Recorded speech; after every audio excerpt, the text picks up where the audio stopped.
മറ്റേ പെണ്ണ് പോയാ? ഏത് പെണ്ണ്? എൻ്റെ ഭാര്യ എന്ന് പറഞ്ഞ ഒരു പെണ്ണ് ഇവിടെ വന്ന് കയറി നിൽക്കുന്നില്ല, അത് പോയാന്ന്. പൊക്കോളും. അമ്മാവനെ ഞാനൊരു സ്ഥലം വരെ കൊണ്ടുപോവാം. വാ. എവിടെ? അതൊക്കെ പറയാം, വാ. ആദ്യം പറ, എവിടെയെന്ന് പറ. തോക്കി കയറി വെടിവെക്കണ്ട, എൻ്റെ കൂടെ വാ. അമ്മാവന് ഓർമ്മയൊക്കെ തിരിച്ചു വരണ്ടേ, വാ. എൻ്റെ പൊന്നു മോളെ, നീ എന്തോന്ന് പറയണത്?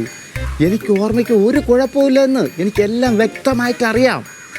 ആ നിൽക്കണതേ പൈസയ്ക്ക് വേണ്ടി വന്ന് നിൽക്കുകയാണ്. ഞാൻ അപ്പോഴേ പറഞ്ഞില്ലേ 10-15 രൂപ കൊടുത്ത് പറഞ്ഞയക്കാൻ. ശരി, നമുക്ക് പറഞ്ഞു വിടാം. അമ്മാവൻ ഇപ്പം തൽക്കാലം എൻ്റെ ഒപ്പം വരുമോ? അത് വരാം. പക്ഷെ നമ്മൾ പോയിട്ട് തിരിച്ച് വരുമ്പോൾ ആ പെണ്ണിവിടെ കാണല്ലേ. 10-15 രൂപ കൊടുത്ത് പോയില്ലെങ്കിൽ 10-50 കൊടുക്കാൻ പറ. ഞാൻ പറയാം, വാ ഇങ്ങോട്ട്. അവൻ്റെ മോളോട് പറയോ? ഞാൻ പറയാന്ന്.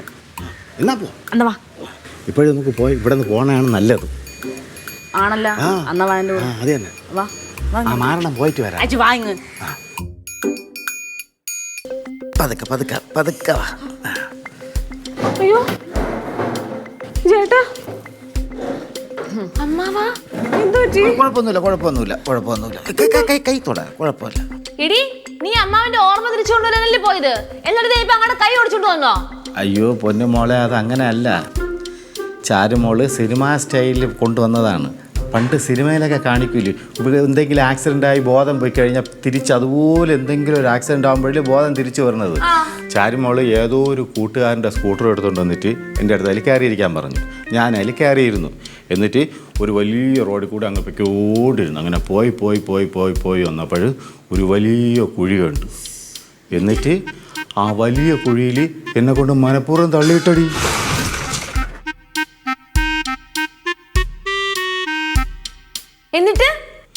എന്നിട്ട് ഞാൻ ചോദിച്ചു, എന്തിനാ തള്ളിയിട്ടെന്ന്. മനഃപൂർവ്വം എന്തിനാ തള്ളിയിട്ടെന്ന് ചോദിച്ചാൽ പറയില്ലേ, ഓർമ്മ തിരിച്ചു കിട്ടാൻ വേണ്ടിയെന്ന്.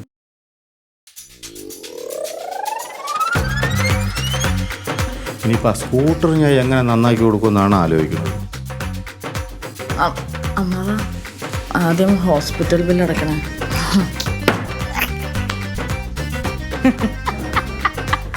എടി വണ്ടി ചാരു, ഇത്രയും വലിയ മണ്ടത്തരം നീ ചെയ്തു വെക്കുന്നത് ഇവിടെ ആരും കരുതിയില്ല. മറ്റു പണ്ട് ആരോ പറയുമല്ലോ, എന്തോന്ന് എലിയെ കൊല്ലാൻ വേണ്ടി ഇല്ലം ചൂടുന്നോ, അങ്ങനെ എന്തോ. മതി, നിർത്തി. ഇനി കൂടുതൽ സംസാരിക്കണ്ട. എന്തൊക്കെ ചെയ്താലേ അമ്മാവന്റെ മെമ്മറി പവർ തിരിച്ചു വന്നടി. ആ, അത് പറഞ്ഞപ്പോഴേ എനിക്കതൊന്ന് ടെസ്റ്റ് ചെയ്ത് നോക്കണം. ഒന്ന് മാറിയളിയാ അമ്മാവാ. ഇതാരാ? കണ്ടോ, ഓർമ്മ കിട്ടിയില്ല. എനിക്ക് ഓർമ്മയൊക്കെ ഉണ്ട്. ഇത് എന്റെ രുക്കുമല്ലേ? വിലാസിനാണ് ചോദിക്കുക. അപ്പൊ വിലാസിനാരാ? വിലാസിനി എന്ന് പറഞ്ഞത് എന്റെ തങ്കപ്പ മുതലാളിയുടെ ഭാര്യയുടെ പേരാണ് വിലാസിനി. പിന്നെ നിങ്ങളുടെ ഭാര്യ വിലാസിനാന്ന് പറഞ്ഞ് നടക്കുന്നുണ്ടല്ലോ. അയ്യോ, അത് ഞാൻ ഓർമ്മയില്ലാതെ പറഞ്ഞില്ലേ, അല്ലേ മോളെ? അവർ ഓർമ്മയില്ലാതെ പറയോ?